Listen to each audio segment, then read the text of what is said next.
सोचिए जरा, आपने 80 के दशक में सिर्फ 30 लाख रुपए की एक छोटी सी पूंजी से शुरुआत की। जो कि उस समय बहुत बड़ी रकम नहीं थी। बिल्कुल नहीं। और दिन रात एक करके हर एक मुश्किल का सामना करते हुए आपने उस 30 लाख को 3.5 लाख करोड़ रुपए के एक विशाल साम्राज्य में बदल दिया। मतलब सच में दिमाग घुमा देने वाली बात है ये। है ना? आप एक ऐसे मुकाम पर हैं जहां आपके नाम से ही बाजार का रुख तय होता है, और फिर अचानक एक दिन आप उस साम्राज्य के स्टीयरिंग व्हील से अपने हाथ हटा लेते। जो कि किसी को भी हैरान कर सकता है। एकदम। आप रिटायर नहीं हो रहे हैं, आप बस कुछ बहुत बड़ा, कुछ बिल्कुल अलग प्लान कर रहे हैं। और यही आज का हमारा सबसे बड़ा फोकस है। राइट। तो आज 13 मई 2026 है, और आज के इस विस्तृत विश्लेषण में हम भारत के सबसे दिग्गज बैंकर उदय कोटक के उस मास्टर प्लान को डिकोड कर रहे हैं। एक ऐसा प्लान जो ना सिर्फ उनके बैंक को बल्कि शायद पूरे देश की आर्थिक दिशा को हमेशा के लिए बदलने वाला है। और दिलचस्प बात यह है कि जब कोई ऐसा इंसान जिसने दशकों तक हर एक नियम खुद बनाया हो अपनी भूमिका बदलता है तो वो सिर्फ एक कॉर्पोरेट अपडेट नहीं होता। देखिए, वो एक मैक्रो इकोनॉमिक चेस गेम का सबसे अहम मूव होता है। बिल्कुल सही कहा आपने। तो आज की इस गहरी चर्चा में हम उनके अतीत की नहीं बल्कि इस नई पारी की गहराई में जाएंगे, जो ये तय करेगी कि आने वाले 20 सालों में भारत का पैसा कैसे काम करेगा। तो शुरुआत सबसे बड़े बदलाव से करते हैं, जिसे सब लोग लीडरशिप ट्रांजिशन कह रहे हैं। हाँ, मई 2026 की रिपोर्ट्स इस पर काफी साफ है। राइट। वो बताती हैं कि उदय कोटक अब रोजमर्रा के ऑपरेशन से पूरी तरह बाहर हैं। मतलब वो अब नॉन एग्जीक्यूटिव डायरेक्टर की भूमिका में आ गए हैं। रिपोर्ट्स में उनके लिए गाइडिंग लाइट जैसे भारी भरकम शब्द इस्तेमाल हुए हैं। लेकिन ईमानदारी से कहूं तो नॉन एग्जीक्यूटिव डायरेक्टर सुनने में एक बहुत ही सुरक्षित रिटायरमेंट जैसी पोस्ट लगती है। हाँ, बाहर से देखने पर ऐसा ही लगता है। मतलब मुझे ये समझ नहीं आ रहा है कि जिस इंसान ने 30 साल तक इस बैंक का हर छोटा बड़ा फैसला खुद लिया हो, जिसके बिना शायद एक फाइल भी आगे ना बढ़ती हो, एकदम सही, वो अचानक सिर्फ एक मार्गदर्शक बनकर कैसे बैठ सकता? मतलब क्या ये प्रैक्टिकली संभव भी है? देखिए, ये एक बहुत ही जायज संदेह है। कॉर्पोरेट दुनिया में इसे अक्सर फाउंडर्स ट्रैप कहा जाता है। Founders trap? हाँ, जहां एक संस्थापक अपनी ही बनाई हुई कंपनी का मोह छोड़ नहीं पाता। लेकिन यहाँ जो हो रहा है वो इस ट्रैप से बाहर निकलने की एक बहुत ही सोची समझी रणनीति है। अच्छा, तो वो जानबूझकर खुद को अलग कर रहे हैं? बिल्कुल। देखिए, जब आप रोजमर्रा के ऑपरेशंस में होते हैं, जैसे लोन अप्रूव कर रहे हैं या रोज की मीटिंग्स ले रहे हैं, तो आपकी नजर सिर्फ अगले क्वार्टर की बैलेंस शीट पर होती है। हाँ, आपको निवेशकों को अगले 3 महीने का मुनाफा दिखाना होता है। आ जाते हैं तो आप अगले 3 महीने नहीं बल्कि अगले 20 साल देख रहे होते हैं। ओह, यानी आप बिजनेस के अंदर काम करने के बजाय बिजनेस के ऊपर काम कर रहे हैं। एकदम सटीक बात कही आपने। उनका लक्ष्य अब ये सुनिश्चित करना है कि बैंक की जो कंजर्वेटिव लेकिन आक्रामक संस्कृति है, यानी सुरक्षित खेलना लेकिन सही मौके पर पूरी ताकत से रिस्क लेना। हाँ, वो संस्कृति किसी एक व्यक्ति पर निर्भर न रहे, वो एक पूरा संस्थागत ढांचा बन जाए। तो नए मैनेजमेंट को मेंटर करने का असली मकसद यही है कि बैंक उनके बिना भी उसी सटीकता से चले। बिल्कुल। लंबी अवधि का विजन बनाने के लिए आपको रोजमर्रा के उस शोर शराबे से बाहर निकलना ही पड़ता है। थ्योरी में तो ये बात बहुत तार्किक लगती है, लेकिन अगर वो रोजमर्रा के फैसलों से बाहर हो गए हैं तो फिर बैंक का भविष्य क्या है? यहीं पर टेक्नोलॉजी की एंट्री होती है। हाँ, मैंने रिपोर्ट्स में पढ़ा है एआई और फिनटेक के क्रांतिकारी बदलाव की बात की गई है। बिल्कुल। उनका साफ कहना है कि बैंकिंग अब ईंट और पत्थर की इमारतों से निकलकर क्लाउड पर जा चुकी है। तो उनकी रणनीति अब पूरी तरह से एआई फर्स्ट है। और ये 2026 की सबसे बड़ी सच्चाई है। उनका मानना है कि बैंकिंग में जो मैनुअल काम था, जो इंसानी दखल था, वो अब खत्म होना चाहिए। मतलब सिस्टम इतने स्मार्ट हो जाएं कि ग्राहकों को बिना किसी मानवीय हस्तक्षेप के तुरंत समाधान मिल जाए। हाँ, पलक झपकते ही। देखिए, ये सिर्फ एक तकनीकी अपग्रेड नहीं है, बल्कि काम करने के तरीके का एक बुनियादी बदलाव है। लेकिन यहाँ मुझे एक बड़ी उलझन हो रही है। कैसी उलझन? देखिए, बैंकिंग हमेशा से रिश्तों और भरोसे का खेल रहा है। जब मेरे पैसे कहीं फंसते हैं या मेरे अकाउंट से कोई गलत ट्रांजैक्शन हो जाता है तो आप पैनिक करते हैं? बिल्कुल। और उस वक्त मुझे स्क्रीन पर गोल गोल घूमता हुआ लोडिंग आइकन या कोई रोबोटिक चैटबॉट नहीं चाहिए। हाँ, आपको एक असली इंसान चाहिए होता है बात करने के लिए। एकदम। मुझे एक इंसान चाहिए जिसका मैं कॉलर पकड़ सकूं, जिससे मैं बहस कर सकूं, ये एक बहुत ही नेचुरल रिएक्शन है। है ना? तो अगर बैंकिंग पूरी तरह से एल्गोरिदम में सिमट जाएगी और इंसान बीच में से हट जाएंगे, तो क्या वो पुराना भरोसा खत्म नहीं हो जाएगा?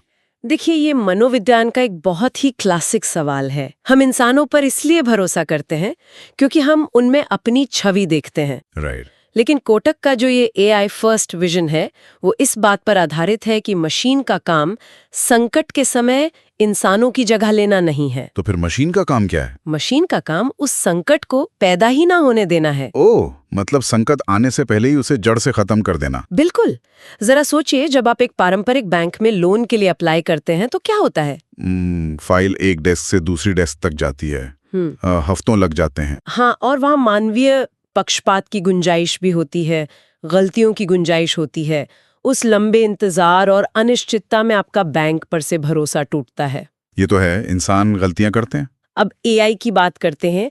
AI उस इंतजार को हफ्तों से घटाकर 3 सेकंड में बदल देता है। सिर्फ 3 सेकंड? हाँ, वो 10,000 डेटा पॉइंट्स का विश्लेषण करके बिना किसी पक्षपात के तुरंत फैसला लेता है। अच्छा, तो यहाँ भरोसा किसी इंसान की मुस्कान पर नहीं बन रहा है, बल्कि सिस्टम की पारदर्शिता और सटीकता पर बन रहा है। एकदम सही। आप कह सकते हैं कि एफिशिएंसी ही नया भरोसा है, स्पीड ही भरोसा है। यह एक बहुत ही अलग नजरिया है। यानी अगर सिस्टम इतना स्मूथ है कि आपको कभी शिकायत करने की नौबत ही ना आए, तो आपको उस कॉलर पकड़ने वाले इंसान की जरूरत ही नहीं पड़ेगी। सही कहा। और यही कारण है कि पारंपरिक बैंकिंग पूरी तरह से क्लाउड और AI पर जारी है। लेकिन अगर AI रोजमर्रा के लोन अप्रूवल, रिस्क असेसमेंट और कस्टमर सर्विस को कुछ सेकंड्स में ऑटोमेट कर रहा है, जो कि वो कर ही रहा है, तो फिर एक दूरदर्शी बैंकर के लिए पारंपरिक बैंकिंग में नया करने को बचाई क्या है? मतलब असली ग्रोथ कहां से आएगी? और यही से हमारे आज के इस विश्लेषण का सबसे दिलचस्प और शायद सबसे जटिल हिस्सा शुरू होता है। आप उनके नए फोकस ऑल्टरनेटिव एसेट्स की बात कर रही हैं ना? बिल्कुल। 2026 में उनका असली जुनून और सारा एक्शन पारंपरिक बैंकिंग में नहीं बल्कि यहीं केंद्रित है। मैंने कुछ रिपोर्ट्स पढ़ी हैं। कोटक ऑल्टरनेटिव इन्वेस्टमेंट फंड्स, जिन्हें AIF कहते हैं, वो भारत के स्टार्टअप्स, रियल एस्टेट और बुनियादी ढांचे में अरबों डॉलर लगा रहे हैं। हाँ, और उनका स्केल बहुत बड़ा है। यहां तक कि उन्होंने हाल ही में एक बयान दिया था जिसने मुझे सच में चौंका दिया। कौन सा बयान? उन्होंने कहा था कि भारत को अब केवल कर्ज देने वाले बैंकों की जरूरत नहीं है, बल्कि रिस्क लेने वाले पार्टनर्स की जरूरत है। ये बहुत ही पावरफुल स्टेटमेंट है ना? लेकिन मुझे एक बात समझाइए, एक आम इंसान के नजरिए से ये ऑल्टरनेट एसेट्स क्या भला है? क्या ये सिर्फ शेयर बाजार है या कुछ और? नहीं, ये रोजमर्रा का शेयर बाजार बिल्कुल नहीं है। और दूसरा सवाल ये कि एक बैंकर जो अपनी पूरी जिंदगी अपने कंजर्वेटिव और सुरक्षित अप्रोच के लिए जाना गया, वो अचानक रिस्क लेने वाले पार्टनर बनने की बात क्यों कर रहा है? देखिए, इसे डिकोड करना बहुत जरूरी है। सबसे पहले ऑल्टरनेट एसेट्स शेयर बाजार का वो पारंपरिक रूप नहीं है जहां आप रोज शेयर खरीदते या बेचते हैं। तो इसमें क्या आता है? इसमें प्राइवेट इक्विटी, वेंचर कैपिटल और बड़े इंफ्रास्ट्रक्चर फंड्स आते हैं। इसे एक उदाहरण से समझते हैं। मान लीजिए भारत में एक नया ग्रीन एनर्जी स्टार्टअप है, ठीक है, जो सोलर पैनल की एक बिल्कुल नई तकनीक बना रहा है। अब उन्हें अपनी पहली बड़ी फैक्ट्री लगाने के लिए करोड़ों रुपए चाहिए। और अगर वो एक पारंपरिक बैंक के पास जाते हैं तो बैंक क्या कहेगा? बैंक कहेगा, हम आपको लोन तो दे देंगे, लेकिन हमें कुछ गिरवी चाहिए, यानी कोलैटरल। हाँ, और अगले महीने से इस पर 10% ब्याज के साथ आपकी EMI शुरू हो जाएगी। बिल्कुल। अब सोचिए उस स्टार्टअप के लिए जिसने अभी तक मुनाफा कमाना तो दूर, अपना पहला प्रोडक्ट भी नहीं बेचा है, वो हर महीने EMI देना एक मौत की घंटी जैसा है। हाँ, कंपनी तो शुरू होने से पहले ही डूब जाएगी। इसे कहते हैं कर्ज देना। इसमें बैंक तो सुरक्षित है, लेकिन कंपनी का दम घुट रहा है। तो फिर उनका ये पार्टनर बनने का क्या मतलब हुआ? जब कोटक अल्टरनेट एसेट्स या कोई प्राइवेट इक्विटी फंड उस स्टार्टअप के पास जाते हैं तो वो कर्ज नहीं देते। तो वो क्या करते हैं? वो कहते हैं, हम आपकी कंपनी में 20% हिस्सेदारी खरीदेंगे, यानी इक्विटी। कोई EMI नहीं, कोई मासिक ब्याज नहीं। ओह। आप बस इस पैसे को अपनी फैक्ट्री बनाने में लगाइए। अगर कंपनी डूबी तो हमारा पैसा भी डूबेगा, लेकिन अगर ये कंपनी कल को $1 बिलियन की हो गई तो हम उस मुनाफे के साझीदार होंगे। समझ गया, ये है रिस्क लेने वाला पार्टनर बनना। बिल्कुल। लेकिन ये तो बहुत बड़ा रिस्क है। एक बैंकर के लिए जैसे हर महीने एक तय ब्याज देखने की आदत हो, वो अचानक ऐसा क्यों करेगा?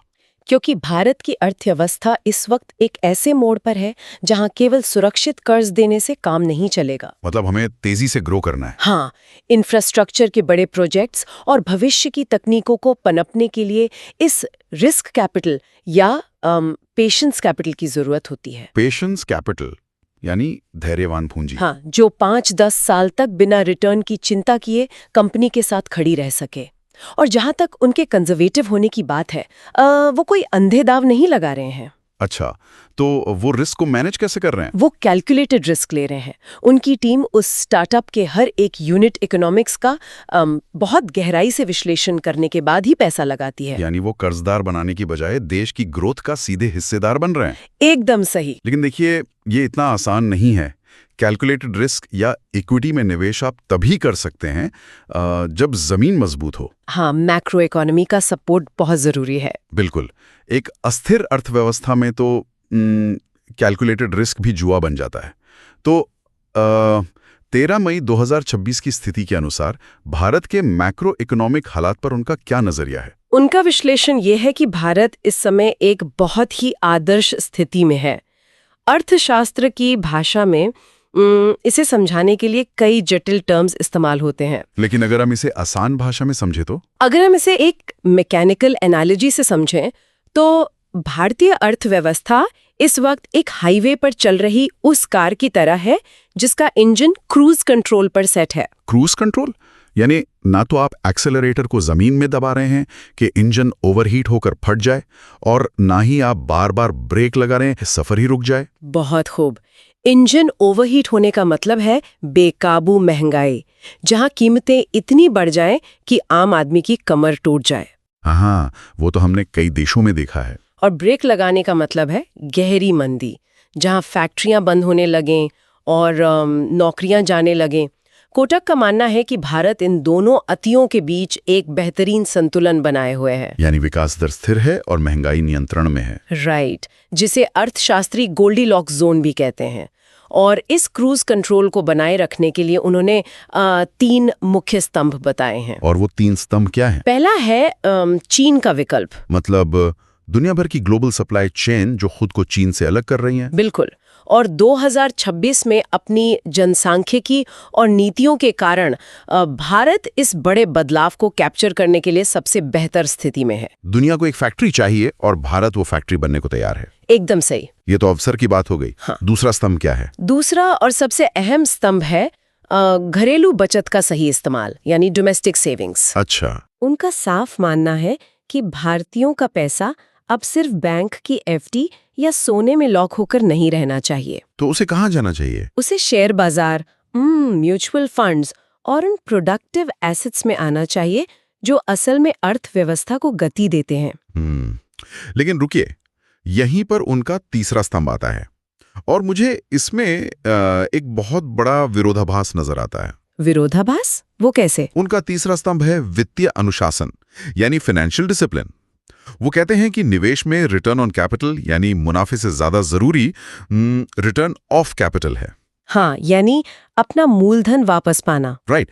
अब थ्योरी में ये बहुत अच्छा लगता है कि हम अपनी एफडी तोड़वाकर शेयर बाजार में पैसा लगा दें, लेकिन व्यवहार में शेयर बाजार में रिस्क तो है। बिल्कुल रिस्क है। तो आप एक तरफ कह रहे हैं कि एफडी छोड़ो और बाजार में आओ, और दूसरी तरफ कह रहे हैं कि अपना मूलधन बचाना सबसे जरूरी है। एक आम निवेशक इन दोनों को कैसे बैलेंस करें? ये बहुत ही शानदार सवाल है और यहीं पर लोग अक्सर मात खाते हैं। तो वो क्या सुझाव देते हैं? सुरक्षित सरकारी बॉन्ड्स या रिस्की स्टॉक्स? देखिए, जब कोटक घरेलू बचत को बाजार में लाने की बात करते हैं तो वो ये नहीं कह रहे कि आप अपनी पूरी जिंदगी की गाड़ी कमाई किसी पेनी स्टॉक या सट्टेबाजी में लगा दें। तो वो क्या कह रहे हैं? उनका सीधा इशारा एसेट एलोकेशन की तरफ है। इसे थोड़ा और स्पष्ट करें। एसेट एलोकेशन कैसे मूलधन बचाता है? इसे ऐसे समझिए, अगर आपका पैसा एफडी में है और महंगाई दर 6% है, जबकि एफडी आपको सिर्फ 5% दे रही है, तो तकनीकी रूप से आपका रिटर्न ऑफ कैपिटल भी सुरक्षित नहीं है। हाँ, क्योंकि हर साल मेरी क्रय शक्ति परचेसिंग पावर कम हो रही है। बिल्कुल। वित्तीय अनुशासन का मतलब है अपनी पूंजी को इस तरह विभाजित करना कि उसका एक हिस्सा सुरक्षित जगह पर रहे और दूसरा हिस्सा देश के विकास से जुड़ा हो। जैसे कि अच्छे ब्लू चिप स्टॉक्स या इंडेक्स फंड्स। हाँ, जो लंबे समय में महंगाई को मात दे सकें। रिटर्न ऑफ कैपिटल का मतलब पैसे को गद्दे के नीचे छुपाकर रखना नहीं है, राइट। बल्कि उस रिस्क को इतनी समझदारी से मैनेज करना है कि बाजार के उतार चढ़ाव आपकी बुनियादी पूंजी को खत्म न कर सकें। यानी अनुशासन का मतलब आंख बंद करके रिस्क लेना नहीं है, बल्कि आंख खोलकर सही जगह रिस्क लेना है, ताकि देश की पूंजी देश के ही काम आए और निवेशकों को भी फायदा हो। एकदम सही। और मुझे लगता है यही वित्तीय अनुशासन की फिलॉसफी उनके अगले बड़े कदम में भी साफ दिखाई देती है, जो स्टार्टअप्स की दुनिया से जुड़ा है। हाँ, क्योंकि 2026 में वो सिर्फ बैंकिंग या मैक्रो इकोनॉमी की बात नहीं कर रहे हैं। बिल्कुल। उनका फैमिली ऑफिस अगली पीढ़ी के उद्यमियों के लिए एक गेम चेंजर बन रहा है। मैंने भी फैमिली ऑफिस की निवेश रणनीति के बारे में पढ़ा है। और अगर मैं इसकी तुलना 2021 या 2022 के उस स्टार्टअप इकोसिस्टम से करूं, जहां हर कोई सिर्फ वैल्यूएशन के पीछे भाग रहा था, तो उनका अप्रोच बिल्कुल अलग है, एकदम अलग। उनका फैमिली ऑफिस केवल उन स्टार्टअप्स में निवेश कर रहा है जो प्रॉफिटेबल ग्रोथ के पर ध्यान देते हैं। प्रॉफिटेबल ग्रोथ, ये दो शब्द आज के स्टार्टअप इकोसिस्टम में सबसे भारी हैं। बिल्कुल। मुझे तो ऐसा लगता है जैसे उनका फैमिली ऑफिस इस वक्त पूरे इकोसिस्टम में एक एंटीवायरस की तरह काम कर रहा है। एंटीवायरस, ये काफी दिलचस्प शब्द है। इसे कैसे देखते हैं आप? देखिए, कुछ साल पहले तक स्टार्टअप्स में एक खराब आदत का वायरस फैल गया था, अंधाधुंध कैश बर्न करना। हाँ, बिना सोचे समझे पैसे खर्च करना। मतलब आप 1 रुपए कमाने के लिए 3 रुपए खर्च कर रहे हैं, सिर्फ इसलिए ताकि आपको ज्यादा से ज्यादा ग्राहक मिल सकें और आपकी वैल्यूएशन कागजों पर बढ़ जाए, जो कि पूरी तरह से एक अनसस्टेनेबल मॉडल था। बिल्कुल। अब कोटा का फैमिली ऑफिस एक एंटीवायरस की तरह इस सिस्टम को स्कैन कर रहा है। वो उन कंपनियों में पैसा डाल रहे हैं जहां यूनिट इकोनॉमिक्स पॉजिटिव है। सही कहा। यूनिट इकोनॉमिक्स का मतलब है कि क्या आप अपने प्रोडक्ट को बनाने की लागत से ज्यादा कीमत पर बेच पा रहे हैं या नहीं, जो कि किसी भी व्यापार का बुनियादी नियम है। बिल्कुल बुनियादी नियम। और ये एंटीवायरस उन स्टार्टअप्स को साफ कर रहा है जो सिर्फ हवा में महल बना रहे थे। वो एआई, ग्रीन एनर्जी और फिनटेक जैसी असल भविष्य की कंपनियों को चुन रहे हैं और उन्हें एक स्थायी प्रॉफिटेबल बिजनेस मॉडल की तरफ ले जा रहे हैं। आज के दौर में जहां कई बड़े यूनिकॉर्न्स सिर्फ इसलिए संघर्ष कर रहे हैं क्योंकि उनके पास कभी कोई सॉलिड रेवेन्यू मॉडल था ही नहीं, वहां कोटक का ये अनुशासित अप्रोच एक तरह से संजीवनी बूटी का काम कर रहा है। और ये उनका अनुभव ही है जो उनका सबसे बड़ा योगदान है। वो सिर्फ पैसा नहीं दे रहे हैं, वो अपनी दशकों की समझ दे रहे हैं। लेकिन देखिए, बात सिर्फ बिजनेस या मुनाफे तक आकर नहीं रुकती। हाँ, हम इस पूरे मास्टर प्लान को देखें तो इसका एक बहुत ही मानवीय और गहरा पहलू भी है, जो कोटक एजुकेशन फाउंडेशन के जरिए सामने आता है। रिपोर्ट्स का ये हिस्सा सच में काफी अलग है। हाँ।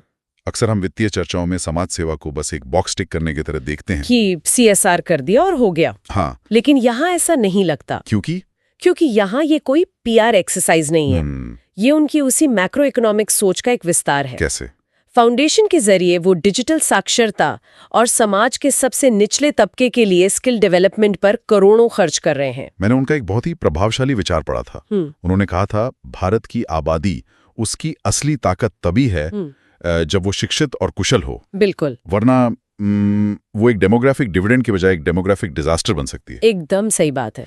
अगर भारत के पास दुनिया की सबसे बड़ी युवा आबादी है, लेकिन उस आबादी के पास AI या नई तकनीक के दौर में काम करने की कोई स्किल ही नहीं है, तो वो फैक्ट्रियां कौन चलाएगा, वो नए स्टार्टअप्स कौन बनाएगा?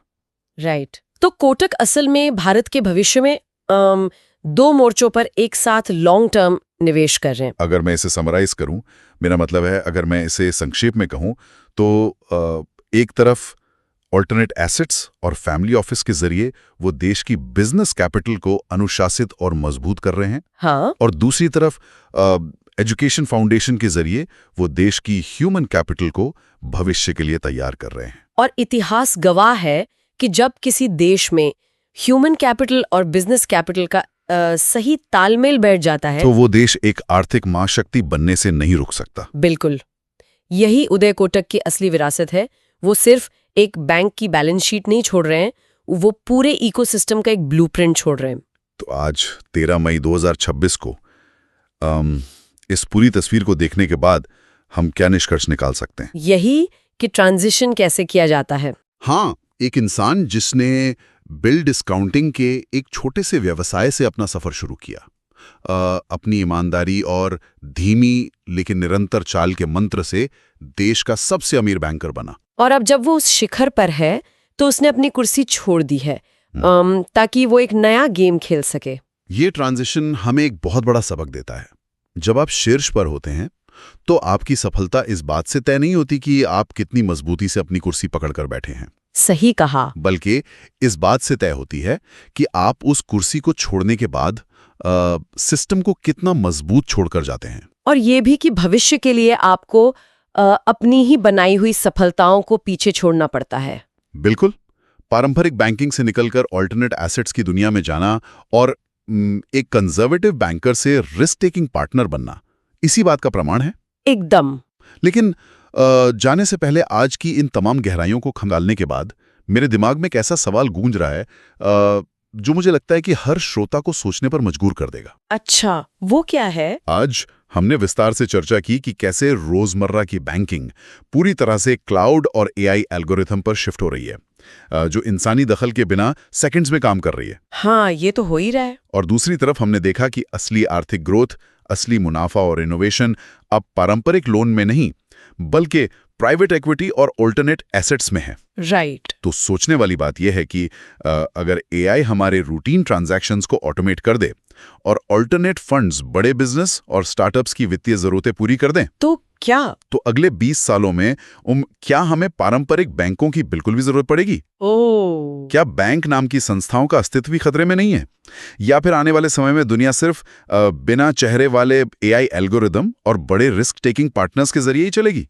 ये एक बेहद उकसाने वाला सवाल है। ये सिर्फ एक व्यक्ति की रणनीति नहीं बल्कि पूरी वित्तीय व्यवस्था के भविष्य पर एक बहुत बड़ा प्रश्न चिन्ह लगाता है। और इसी सवाल के साथ जो शायद कई बैंकरों की नींद उड़ा सकता है, हम आज के इस विस्तृत विश्लेषण को यहीं विराम देते हैं। क्या पारंपरिक बैंक इतिहास के पन्नों में सिमट जाएंगे या वो खुद को किसी बिल्कुल नए अवतार में ढाल लेंगे? इस पर विचार जरूर कीजिएगा। अगर आपको आज की ये गहरी चर्चा पसंद आई हो तो इसे उन लोगों के साथ शेयर करना ना भूलें जो भविष्य को आज में देखने की दिलचस्पी रखते हैं। हम आगे भी ऐसे ही दिग्गजों की रणनीतियों को डिकोड करते रहेंगे। सुनते रहिए और हमेशा कुछ नया सीखते रहिए।